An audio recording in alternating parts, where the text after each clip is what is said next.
Welcome from me. I'm Franziska and this is Jelka. We're very excited to be here, and we would like to talk to you about organization Sea-Watch and the challenges it's facing, and also other civil sea rescue organizations regarding the criminalization of civil sea rescue.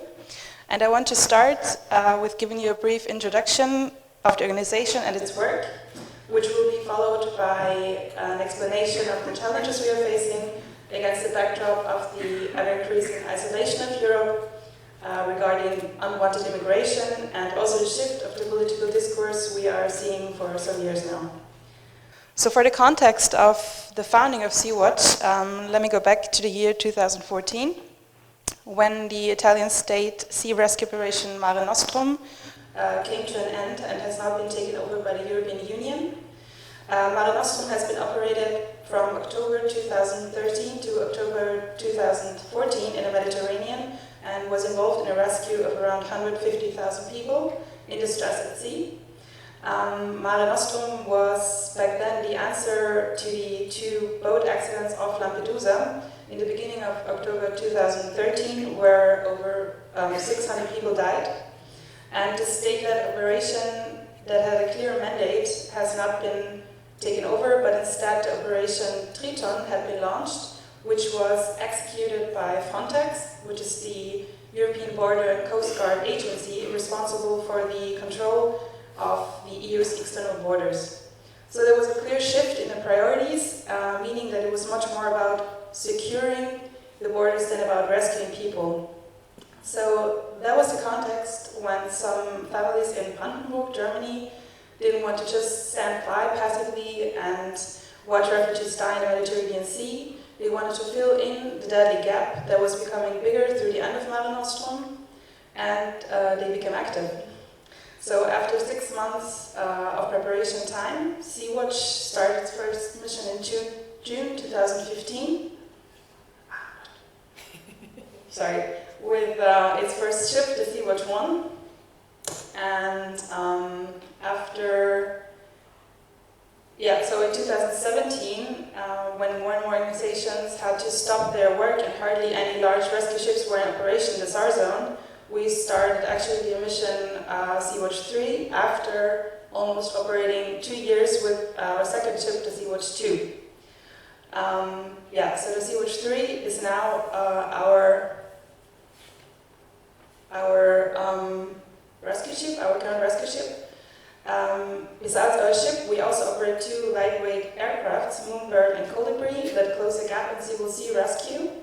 And together with the Swiss initiative, Humanitarian Pilots Initiative and Pilot Volontaire, we systematically fly off the search area for up to 7 hours at a time, meaning that we can track boats much more effectively and get an overview of the area.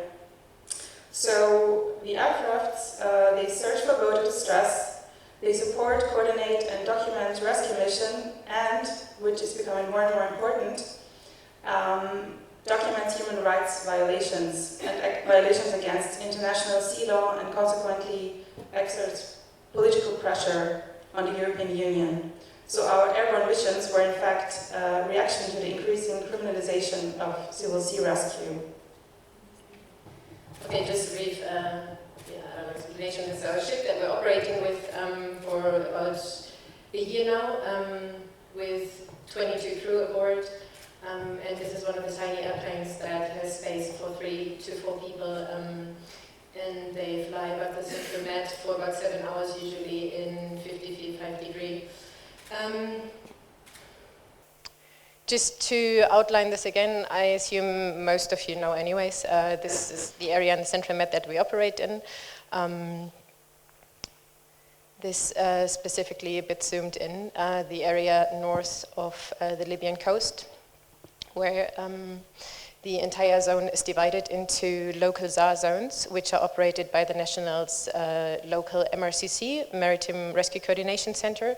The Libyan SAR zone so far exists for about a year, a bit more, and before that, usually Italy was actually conducting rescue down there.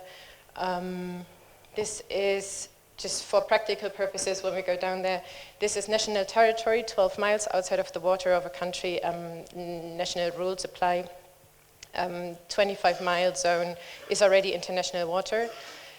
And this is where we usually fly and sail with a boat to operate. In May, just to give a brief overview, we weren't able to sail with the ship based on different legal stepbacks, and we were just flying missions with our plane, entirely 14 missions, and we were witnessing or watching actually 17 boats, and we know about 20 more that were setting off during this time. Some of them were never found, and just to conclude this a bit, is that we know of 7 boats that were brought back to Libya. We know of 9 boats that actually disappeared. Yeah, some quick video. This is a rescue that took place about 1.5 years ago. And a Dutch photographer was dealing with the challenges of either helping rescue people from the water or taking footage to document what we're doing, because during this time, actually, the criminalization was really far already. This picture taken displays a dead body on the left side that you can see. And people didn't really realize this until much later.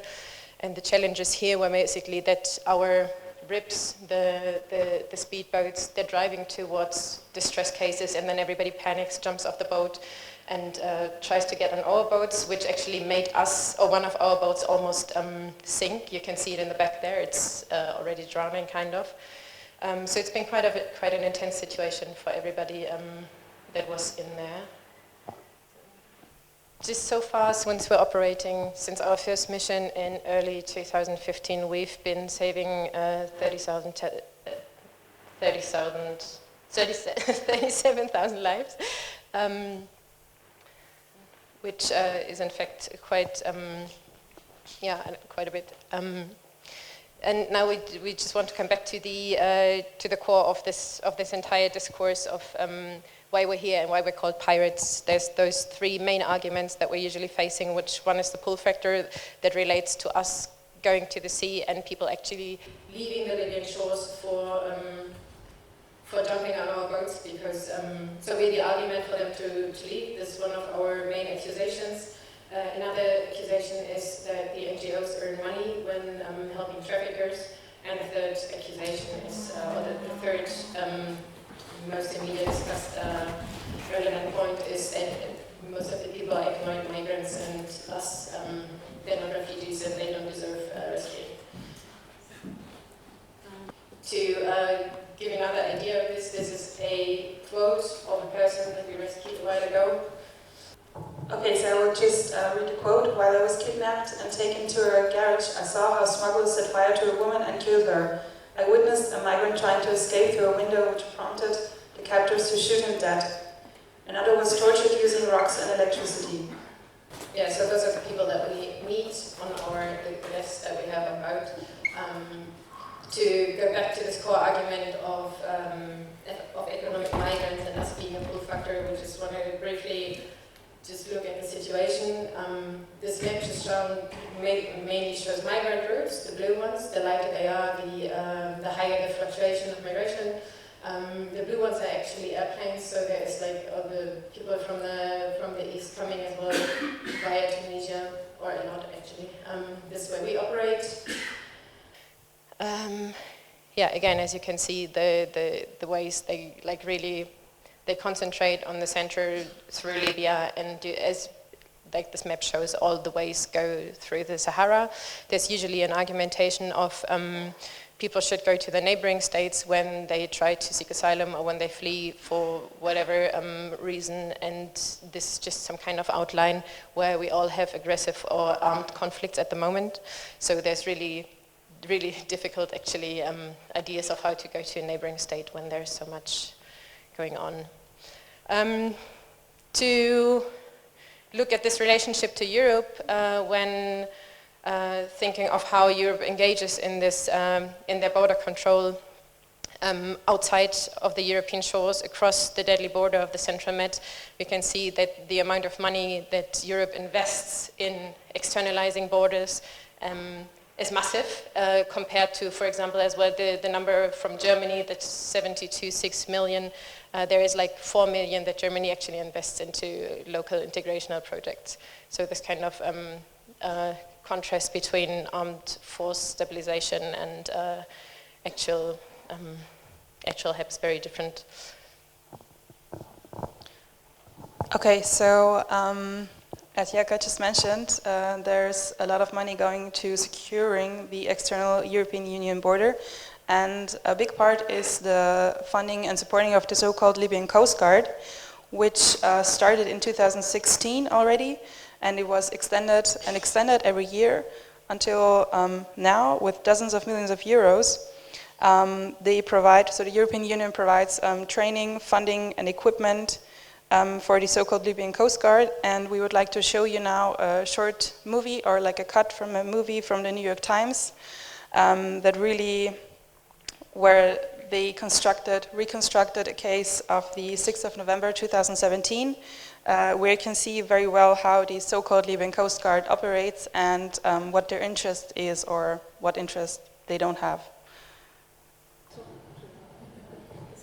I was just going to say, just as an information on the video, that this boat that the Libyans work with is a donation from the Italian Coast Guard, and it's a patrol boat, and they're conducting rescue, or they're trying to conduct rescue with a boat that is actually just meant to patrol and to observe. Okay, so that was a quick look into the work of the so-called Libyan Coast Guard, and that's the official partner from the European Union. And because of this argument and why we are being criminalized or trying to be criminalized, and this argument that we are not working within the legal framework, we do want to touch upon the actual legal basics on this immigration of the Mediterranean. So in Article 14 of the Universal Declaration of Human Rights, it says everyone has the right to seek and to enjoy asylum in other countries from persecution. In the Article 98 of the United Nations Convention on the Law of the Sea, it says to render assistance to any person found at sea in danger of being lost is not only a moral obligation, but defined by international law. That's very important to keep in mind. And also, which is very important in the Geneva Refugee Convention, according to the non-refoulement principle, a person seeking refuge is protected against being expelled or returned to the frontiers of territories where his life or freedom would be threatened. So that's what the Libyan Coast Guard does, on a day-to-day basis, and that's what the European Union knows and is repeated doing so. So actually, they are breaking the law, not us. Yeah, to make an example on that, last year in June, a merchant vessel was trying to bring people to the Italian shores and was forced to stay outside the harbour for quite a few days, which guaranteed them an economic massive loss, which leads to nowadays, due to the criminalization of us and the results that are happening, or the conclusions that are happening in Italy, that the merchant vessels try to avoid rescue scenarios. Here in this image we see in the middle, the little tiny dot is a boat in distress that is deflated half. Next to it a small Libyan Coast Guard vessel, and at this very moment there's people, those are pictures from our airplane, and there's people jumping into the water trying to escape the Libyan Coast Guard, trying to reach the Boss Triton, which is the merchant vessel next to it. In the image above, you can see this is the merchant vessel itself. A few minutes later or a while later, and they do have people aboard, and a tiny little rubber boat next to each from the Libyan Coast Guard that actually comes aboard to pick the people up and bring them back. And now there we again have to look at this law of the non-refoulement, which is mandatory and which is for everyone, but the merchant vessel actually breaks the law in this moment when they bring people back, or when they let people be taken back into torture, into slavery, into potential death by the Libyan Coast Guard. As once you reach, or the vessel always has territorial rights of its nation state flag. Yeah, this is just Boss Triton. This is search and rescue aircraft movement, search and rescue aircraft movement. There's a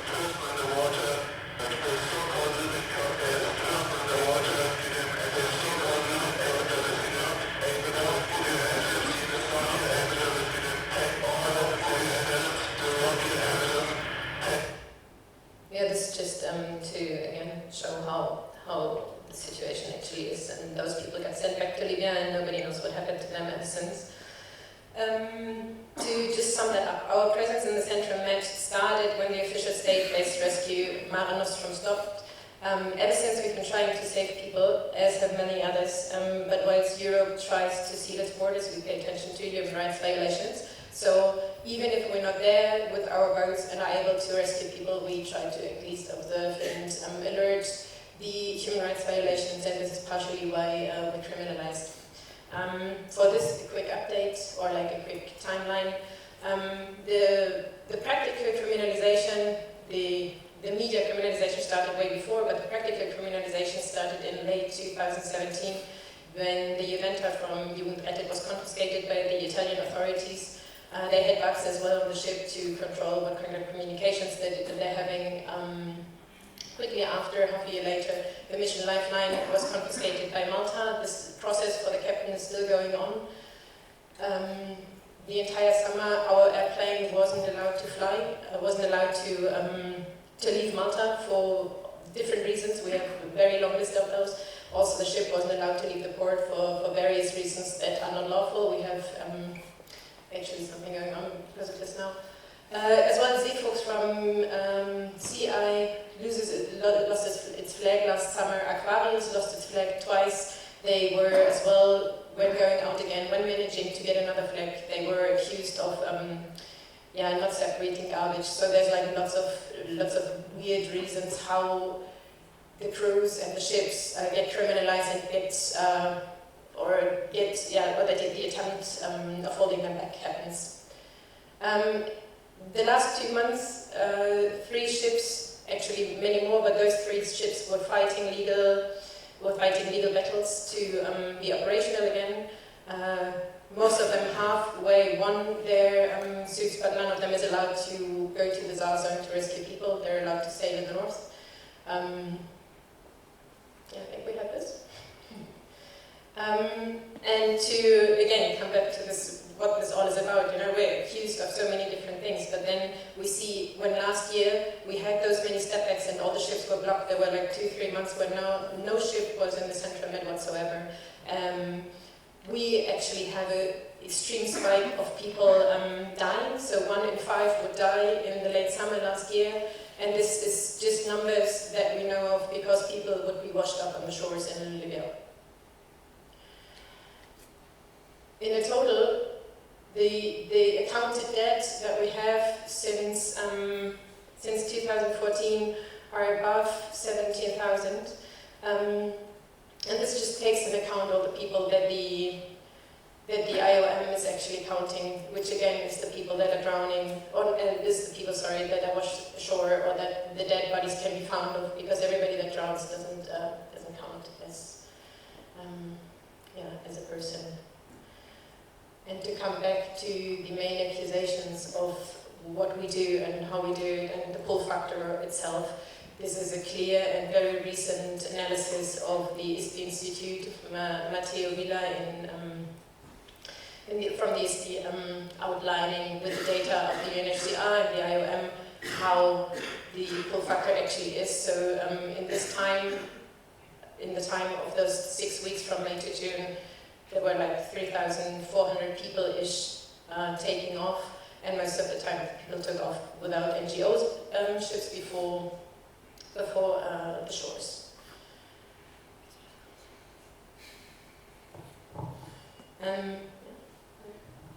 Okay, probably I have to tell this because this is my chancellor from Austria. So this is our ex-chancellor who said, it is unacceptable that a few non-governmental organizations should counteract the clear objective of the 28 heads of state and government in the European Union. And not only with the aim of saving lives, but also with the aim of bringing people to Central Europe together with the traffickers. Just another example, but we have like hundreds of those from our politicians. So it's by Horst Seehofer. We must avoid having to deal every day with ships whose refugees are then brought to Germany that just cannot work. So yeah. Which comes back to Matteo Salvini, which effectively makes most successful media propaganda of all of them. So his politics work via Twitter. Before anything becomes effective or legal, everybody knows about it, and the pressure this creates is massive. So as a response to all this kind of defamation and discrediting and criminalization, we have a lot of media output that comes back to us, like on a daily basis. Below pictures of people drowning, we receive this kind of comments.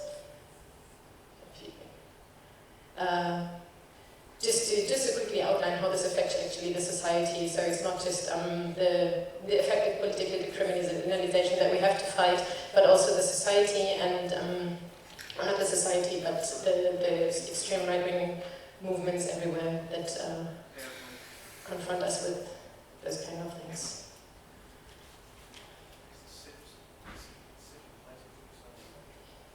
So to just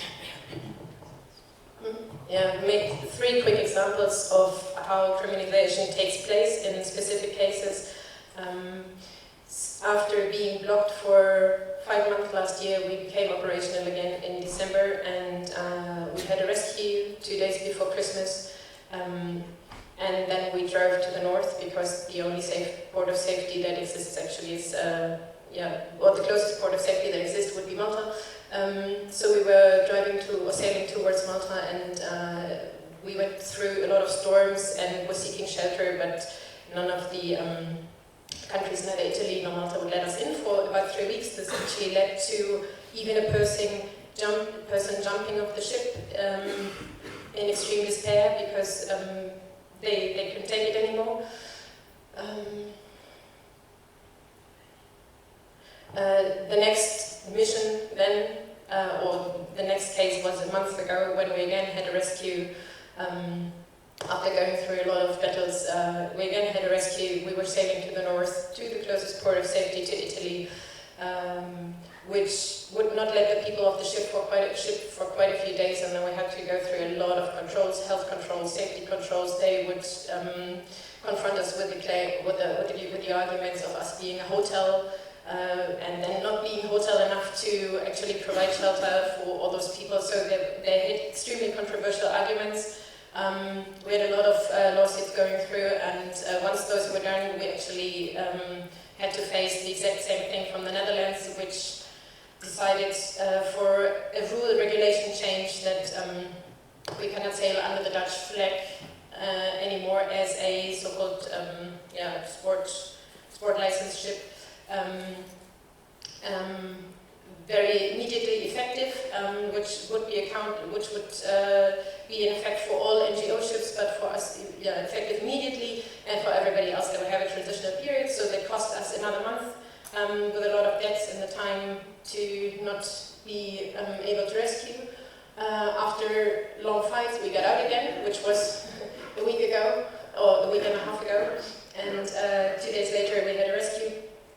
And are now standing in front of the Italian port, facing the new decree of Salvini, asking us to, if we enter his territorial waters, asking us to pay a fee up to 50,000 euros based on breaking the law of non-offensive, or like being non-offensive by invading the territorial waters, as he doesn't allow migrants on his shores. So this is like the very legal cases that we're facing at the moment. One more case, just documented from our airplane when no ship was around, was about 2.5 weeks ago, and we saw a rubber boat filled with people. And within 2 or 3 minutes, half of the boat sank. It took another 25 minutes till the Libyan Coast Guard arrived, and now the people are back in Libya in detention camps, which are funded by the EU, and nobody knows what happens to them, or what happened to them, or whether anybody drowned, because there's no numbers, no communication whatsoever. So we tried to prevent this. This is one of the boats after the people are gone. You can see the long nails coming out of the floor, so besides fighting for their lives, they usually have a lot of whatever. And just to conclude, because we're really late, we will, whatever comes to us, we will never stop fighting this. We will never stop fighting discrimination, and we will continue to save lives at Europe's deadly sea border.